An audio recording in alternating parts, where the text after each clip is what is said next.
La lámpara maravillosa, parte de la literatura, toda la imaginación que se concentra en ese producto. ¿De qué está hecho? Eso está hecho de plomo con el chapa de oro.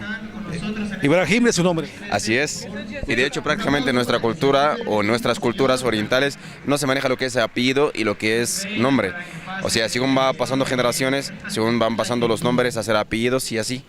Muy bien. ¿Cómo se siente en México, sobre todo en este municipio que es el más emblemático en población, el más grande de Latinoamérica en estos festivales tan importantes? Con toda la sinceridad del mundo lo digo, independientemente en qué tierra estoy, aquí me siento en casa, porque la gente es muy hospitalaria, muy acogedora, muy cálida, algo que a veces se echa en falta en otros países. Así que estando de un país que está a 16 horas de vuelo, digo, reconozco y doy fe que la gente mexicana es muy cálida.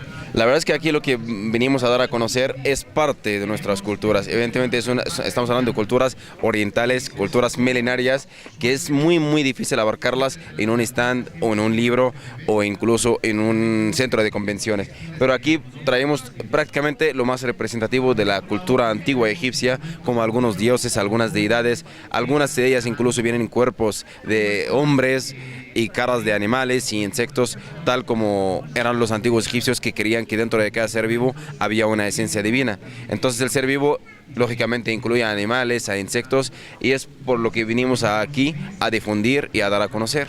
Toda la espiritualidad reunida en una figura simbólica. Está llena de íconos esta cultura oriental. ¿Qué material o qué elemento de esta exhibición podemos decir que representa gran parte de la cultura? Hablando de las deidades o de los dioses más representativos de la cultura antigua egipcia, estaríamos hablando de la nubes, que viene en cara de chacal y a veces en cuerpo de humano, un cuerpo de chacal igual.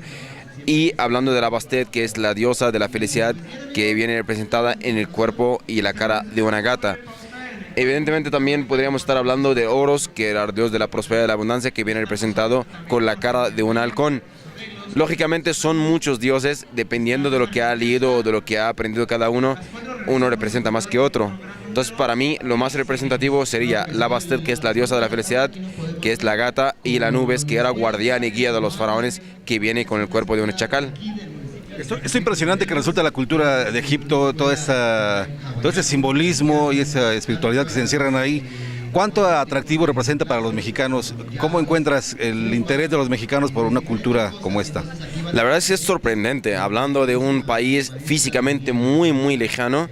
Sin embargo, he encontrado muchísimo interés por la cultura oriental en general y específicamente por la cultura egipcia. Me pregunta cómo, pues yo diría que es por el parecido que tenemos nosotros en nuestras pirámides con las de ustedes aquí en Chichén Itzá o desconozco cómo se llama, Teotihuacán, exactamente. Entonces yo diría que es por el parecido que la gente de una manera u otra tuvieron que remontarse a las primeras construcciones de pirámides y interesándose de una manera u otra en la cultura egipcia. Culturas milenarias, aquí en esa zona, particularmente en Ecatepec, hay vestigios que datan de 15,000 años de asentamientos humanos. Tal vez no precisamente civilización aún, pero son 15,000 años de historia en esta región, que hablando de culturas milenarias, en ese sentido, somos muy similares, aunque distantes dentro del orbe. Y yo creo que es por eso que la gente se interesa aquí por la cultura egipcia, por el parecido que hay entre nosotros y ustedes. A los adolescentes y jóvenes, ¿qué les puedes decir para que se acerquen más a tu cultura? ¿Qué bibliografía incluso recomendarías para entender más lo que es la cultura egipcia? Pues yo diría que solamente voy a mencionar un ejemplo. Un joven llamado François Champollion, era un joven francés, desde los 6 años quiso saber la historia de la humanidad. Y él siempre lo tuvo claro. Para saberlo hay que remontarse a la historia de los antiguos egipcios. Yo creo que con esto podrían llegar siempre a saber el principio y la historia de la humanidad entera. Y es por eso que se lo recomiendo siempre. Y recorran siempre a los libros escritos en francés y traducidos al español, pero en origen escritos en francés, porque siempre han sido los mejores egiptólogos de la tierra. Han sabido incluso de nuestros monumentos, de nuestra historia, de nuestra civilización, mucho más que nosotros. Así que se lo recomiendo a cualquiera que lea un libro de origen en francés y traducido al español. Este material que tenemos en la exhibición aquí, más allá de una muestra como esta, ¿dónde se puede conseguir para entender más sobre la cultura de Egipto? Estamos hablando de una empresa que es nuestra humilde empresa que lleva prácticamente operando en territorio mexicano desde el año 93. Gracias a Dios tenemos una cadena de tiendas repartidas por muchos estados de la República, pero hablando aquí de México, pues diríamos o mencionaríamos dos direcciones.